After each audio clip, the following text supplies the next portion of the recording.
تو آپ اگر دوستوں میں اپنی بے عزتی محسوس کرتے ہیں، دوست نے کوئی غلط بات کہہ دی، آپ کو بے عزتی محسوس ہو رہی ہے جس سے آپ کو غصہ آ رہا ہے، یہ نیچرل ہے، یہ تکبر نہیں ہے۔ باپ نے کوئی ایسی بات کہہ دی، اب آپ باپ کے سامنے سینہ چوڑا کر رہے ہو، یہ عزت نہیں ہے، یہ کیا ہے؟ کبر ہے، تکبر ہے۔ بھائی تم اپنے باپ سے ہی نہیں، وہ تو تمہارا باپ ہے۔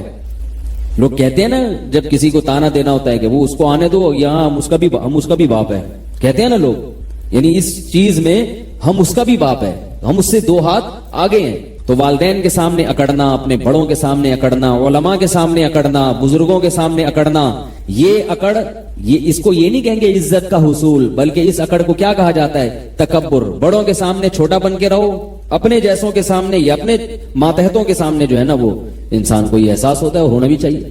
ہاں کوئی بڑا زیادہ بے عزتی کر دے اور آپ کی حیثیت کو بہت زیادہ گھٹا دے، اس پہ بھی انسان کو افسوس ہوتا ہے۔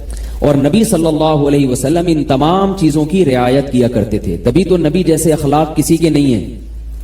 آپ صلی اللہ علیہ وسلم عزت دار لوگوں کو بہت عزت دیتے تھے، چاہے وہ کافر ہی کیوں نہ ہو، چاہے وہ کافر کیوں نہ ہو، کیونکہ جب ایک دفعہ کسی کو معاشرے میں عزت ملتی ہے تو وہ کافر بھی اگر ہوگا نا تو وہ اپنی بے عزتی نہیں چاہے گا، کبھی نہیں چاہے گا۔ ابو سفیان سردار تھے، ساری زندگی سرداری میں گزاری، اسلام دشمنی میں گزاری، لیکن جب مکہ فتح ہوا، ابو سفیان مسلمان ہوئے، تو آپ صلی اللہ علیہ وسلم نے ایسا نہیں کیا کہ ان کو پیشانی کے بال سے پکڑ کے گھسیٹا ہو، گھوڑے کے پیچھے باندھ دیا ہو کہ ان کو مدینہ کی گلیوں میں گھسیٹا جائے۔ انہوں نے ساری زندگی اسلام دشمنی میں گزاری، ساری زندگی یہ کیا، ساری زندگی یہ کیا، نہ بھائی سردار آدمی ہیں تو اب اسلام قبول کیا ہے تو ان کو ایسا پروٹوکول دیا جو دوسروں کو نہیں دیا۔ کیا فرمایا؟ جو ابو سفیان کے گھر میں داخل ہو گیا اس کا خون ہم پر حرام ہے، بس جنگ ہے نا، جو بھی دشمن آئے گا گردن اڑے گی اس کی، لیکن جو ابو سفیان کے گھر میں چلا گیا اس کا خون، اس کی گردن نہیں اڑے گی، اس کو امن مل گیا۔ کتنی عزت دی ابو سفیان کو، کیونکہ سردار تھے۔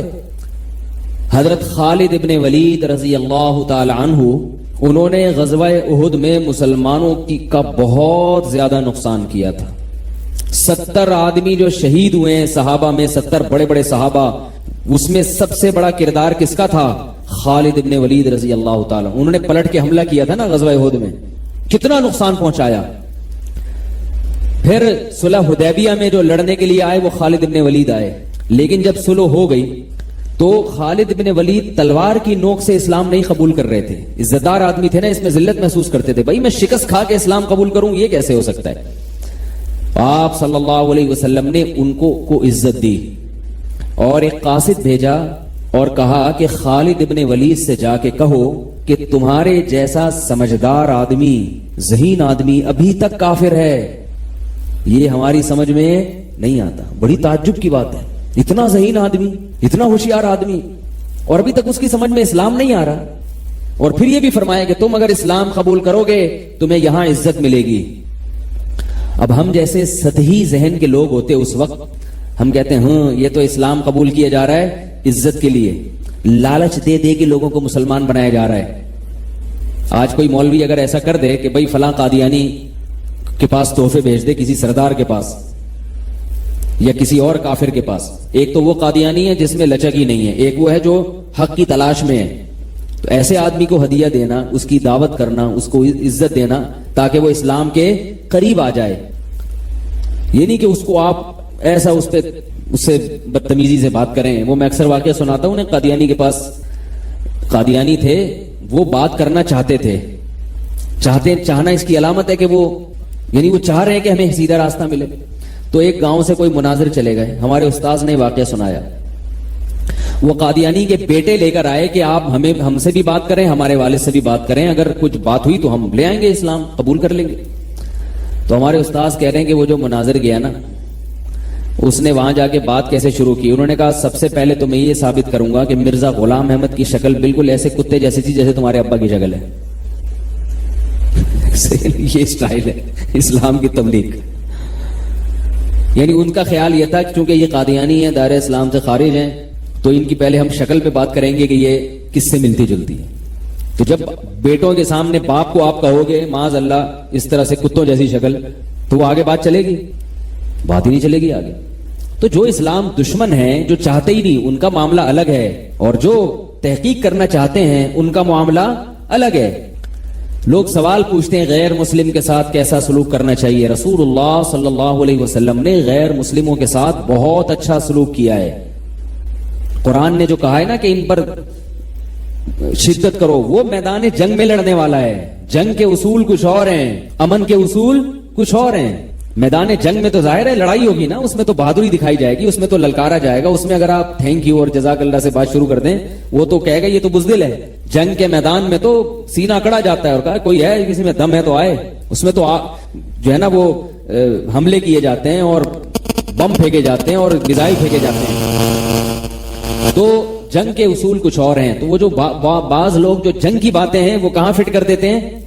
امن کے حالات. امن میں ایسا نہیں ہے. رسول اللہ صلی اللہ علیہ وسلم دوسرے ملکوں کے بادشاہوں کے ساتھ آپ صلی اللہ علیہ وسلم کا کیا سلوک تھا. صحابہ کرام ہدایہ بھی بھیجا کرتے تھے اور خاص طور پہ غیر مسلم سرداروں کو آپ صلی اللہ علیہ وسلم نے الگ سے تحفے دیے ہیں، کیونکہ سردار آدمی اپنی عزت چاہتا ہے. یہ میں اتنی لمبی تقریریں کیوں کر رہا ہوں؟ یہ سمجھانے کے لیے کہ عزت دوسرے کو بھی دینی چاہیے اور اپنی بھی عزت کی حفاظت کرنی چاہیے. اپنی بھی عزت کی حفاظت. ایسا کام نہیں کرنا چاہیے جس سے آپ کی عزت کا جنازہ نکل جائے. ہر ایک کو فری کرا لیتے ہیں، وہ چرسی ہیروئن چی وہ آپ کے سر پہ مسلط ہو گیا پھر. تو ایسا نہیں. حضرت حکیم الامہ مولانا اشرف علی تھانوی رحمہ اللہ نے لکھا ہے کہ ہر ایک کو فری مت کرایا کرو. یہ انہوں نے لکھا ہے. فرمایا کہ اس کو فری کراؤ جس میں حوصلہ ہو، برداشت ہو. ورنہ وہ حوصلہ نہیں ہوگا نا تو جب آپ اس سے فری ہوگے تو وہ پتہ ہے کیا سمجھے گا؟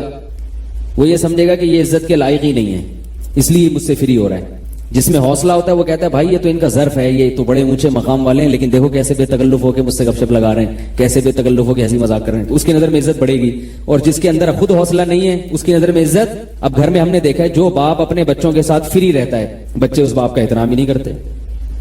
حالانکہ یہ تو باپ نے اپنی سطح سے اپنے آپ کو نیچے کر دیا، بچوں کے ساتھ کھیل رہا ہے، فری ہو رہا ہے، گھوم رہا ہے، ہاں ہاں ہو مذاق کر رہا ہے. تو بچوں کو تو اور عزت کرنی چاہیے نا ایسے باپ کی. کیا خیال ہے بھائی کہ ابا ہمارے ابا ہو کے بھی ہم سے ایسے بچوں کی طرح رہتے ہیں؟ لیکن نتیجہ اکثر ہوتا کیا ہے؟ بچے ابا کو ابا سمجھنا چھوڑ دیتے ہیں، ٹھیک ہے نا، احترام ہی ختم کر دیتے ہیں، مانتے ہی نہیں. تو یہ بہت کم اولاد ہوتی ہے جس میں یہ ظرف ہو کہ ابا اچھے اخلاق کے ہیں، کھیل رہے ہیں تو وہ ابا کو ابا سمجھے. اس زمانے میں ابا کو ابا سمجھنا بڑا مشکل کام ہے. میں کہتا ہوں جو اولاد اپنے باپ کو باپ سمجھ لینا وہ جنت میں جائے گی. میری ذاتی رائے یہ ہے. جو اپنے باپ کو باپ سمجھ لے نا، اس باپ کو گھر میں احترام دے دے، اس کا حکم مان لے. کیونکہ باپ کے جتنے احسانات ہیں اس کائنات میں اللہ رسول کے علاوہ اتنے احسانات کسی کے نہیں ہوتے. اور میرے پاس جو ایسے باپ آتے ہیں نا کہ میرا بچہ نالائق، میں کہہ رہا ہوں کان سے پکڑ کے باہر نکال دو اس کو. 4 دن جب سڑک پہ روڈ پہ گزارے گا، نہ گیس کا بل ادا کر سکتا ہے، نہ بجلی کا بل ادا کر سکتا ہے، نہ معاشرے میں عزت ہوگی، نہ کوئی رشتہ دینے کے لیے تیار ہوگا. لوگ کہیں گے ابا کہاں ہیں؟ ابا سے تو میرے تعلقات ہی صحیح نہیں ہے. تو رشتہ دے گا کوئی؟ کہیں گے یار تمہارے تو اپنے ابا سے نہیں ہے، تم بیوی سے کہاں سے تعلقات صحیح رکھو گے؟ یہی ہوگا نا. تو ایسی اولاد کا میں تو فوراً کہتا ہوں کان سے پکڑ کے باہر نکال دو. 3 دن جب گلی محلے میں دھکے کھائے گا سیٹ ہو کے واپس آ جائے گا. لیکن باپ کا یہ بھی ظرف ہے کہ اتنا کچھ ہونے کے باوجود بھی وہ باہر نہیں نکالتا. کہتا ہے کہاں جائے گا بیچارہ. یہ باپ ہوتا ہے. خیر، تو خالد ابن ولید رضی اللہ تعالی عنہ کو رسول اللہ صلی اللہ علیہ وسلم نے کیا کہا کہ ہمارے پاس آؤ گے تو تمہیں عزت ملے گی. یہ نہیں کہ اسلام کے لیے لالچ دی جا رہی ہے، نہ، بلکہ ان کے ذہن میں، خالد ابن ولید کے ذہن میں ایک وسوسہ شیطان ڈال سکتا تھا کہ میں نے اتنا نقصان پہنچایا، اب اگر میں مسلمان ہو بھی جاتا ہوں یہ لوگ تو مجھے تانے دیں گے، یہ تو مجھے رسوا کریں گے، یہ تو انگلیاں اٹھائیں گے میری طرف. اور خالد ابن ولید نے ساری زندگی عزت دیکھی ہے، اپنی قوم میں سردار تھے نا، کبھی ذلت نہیں دیکھی. تو لوگ انگلیاں اٹھائیں گے، لوگ کیا کہیں گے، ذلیل نہ کر دیں. تو اس کا جواب دیا جا رہا ہے کہ ایسا نہیں ہوگا جیسا تم سمجھ رہے ہو، عزت ملے گی، عزت. فوراً اسلام قبول کیا. جو گھٹیا لوگ ہوتے ہیں نا ان کو سیدھے راستے پہ لانے کے لیے چپیٹ لگانے پڑتے ہیں، ٹھیک ہے نا، ٹھڈے مارنے پڑتے ہیں، تمیز انسان بن جا. اور جو عزت دار ہوتا ہے اس کو تھوڑا سا غیرت کا تانا دینا پڑتا ہے، یار تم جیسے شریف آدمی، تم تو اتنے سمجھدار ہو یار، کیسے یہ کام کر رہے ہو. ایک نوجوان نے مجھے اپنا واقعہ بتایا. وہ کہتا ہے کہ میں نے بچپن میں کسی کی بچی کو چھیڑ دیا، کسی لڑکی کو چھیڑ دیا جا کے. کہہ رہا میں کالج کا دور تھا، عمر بھی میری ایسی تھی، تو میں نے چھیڑ دیا جا کے. کہہ رہا وہ میرے گلے پڑ گئی. اس نے جا کے اپنی امی کو بتایا، اور اس کی امی نے آ کے میری امی کو بتایا کہ آپ کا بیٹا اتنا گھٹیا. اس زمانے میں یہ بہت برا سمجھا جاتا تھا، پرانے زمانے کی بات ہے.